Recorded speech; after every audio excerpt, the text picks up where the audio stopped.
Welcome to Pustak Vani, your one-stop solution for book summary. Today we are here with the book name Bird by Annie Lamott. Let's start its summary. Lamott begins Bird by Bird with an introduction describing her lifelong love of books and her father's influence on her life and writing. Although she often wished that her father had a regular job like other fathers, she gradually began to realize that being a writer was the best job for him. She eventually followed in his footsteps. At an early age, Lamott realized that she possessed an uncanny ability to write engaging and often funny stories. But even with this ability, she was not an instant success as a writer. When her father fell ill with brain cancer, she was inspired to write about her family's struggles. Her father's agent accepted her manuscript, which was eventually published, and Lamott has worked as a writer ever since. She wrote Bird by Bird in order to share with the reader everything she knows about writing. In Part 1, Lamott addresses the daunting task of beginning to write. She talks about how writers should strive to write at the same time every day and urges them to give themselves short, discrete assignments rather than long, complicated ones. She keeps a 1-inch picture frame on her desk that reminds her to write about small things in detail before embarking on large projects. Often, these small exercises lead to valuable writing material, as in her anecdote about school lunches.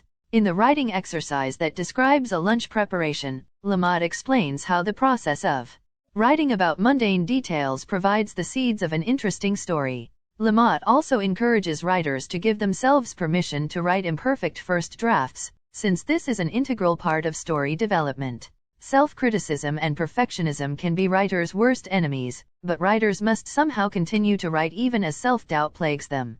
Lamott finds it helpful to believe in God or another higher power when fighting these enemies, and her spirituality permeates Bird by Bird.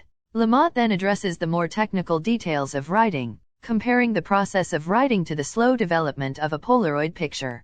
Characters develop organically, and writers must foster this development by loving each of their characters. Each character should be readily identifiable by what he or she says, and in most cases the narrator should be a lovable figure. Also, good dialogue is integral to a story. Plot should develop from character, and writers shouldn't try to cram characters into plots that don't suit them. She points out that a good plot treatment, i.e., a brief summation of what happens in the story, can be a valuable tool for a story that is in trouble. She recalls a book of hers that was rejected by her editor even after multiple revisions. Only when she described the plot treatment did her editor understand the problem. The story that existed on paper was far different from the one that existed in Lamott's head. Part 2 examines the writing frame of mind. Lamott implores writers to remain aware of and reverent toward the world around them. She also states that good writing must be moral. By this she means that one's writing must be driven by one's deepest beliefs, as it is this level of passion that creates the best writing. Lamott calls the critical voices in her head radio station KFKD, a name that becomes hilarious when pronounced aloud, and frequently concentrates on silencing them. These voices can lead to jealousy, a trait which she denounces as one of the worst handicaps a writer can possess. Jealousy of other writers or anyone else is counterproductive and should be avoided at all costs. In Part 3, Lamott emphasizes the importance of community in writing. She thinks that writers' groups can be a good source of community, but that they can also be hotbeds of criticism. Writers must be extremely discriminating when deciding with whom to share their writing. She stresses the importance of having another person read your writing. Someone else's input is extremely valuable, especially for beginning writers. When her students are stumped, she suggests that they write to friends and family about important events in their lives. This exercise often triggers important memories that can serve as fodder for writing. Finally, she addresses the curse of writer's block. Patience and faith are the only real cures. A block will always pass, she believes.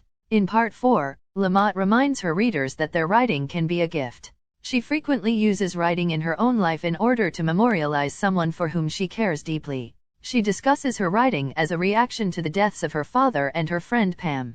Writing about these events helped her come to terms with her grief. Lamott goes on to demand that her students find their own voice. Her students often mimic famous writers, which prohibits them from writing truthfully. She implores them not to shy away from detailing the more uncomfortable moments in their lives. In fact, it is these moments that often lead to the best writing. Briefly, Lamott touches on the much-hyped process of publishing. She recalls her intense anxieties during the process of publishing and notes that while there are some pleasurable moments, publication itself is not enough to make a writer happy. Lamott concludes that being a writer is the best life she can imagine. For her, the best thing about being a writer is the pride she feels at producing such satisfying work. Writing feeds Lamott's soul and helps her to love the world. Bird by Bird expresses her desire to share the joy that writing brings to her life.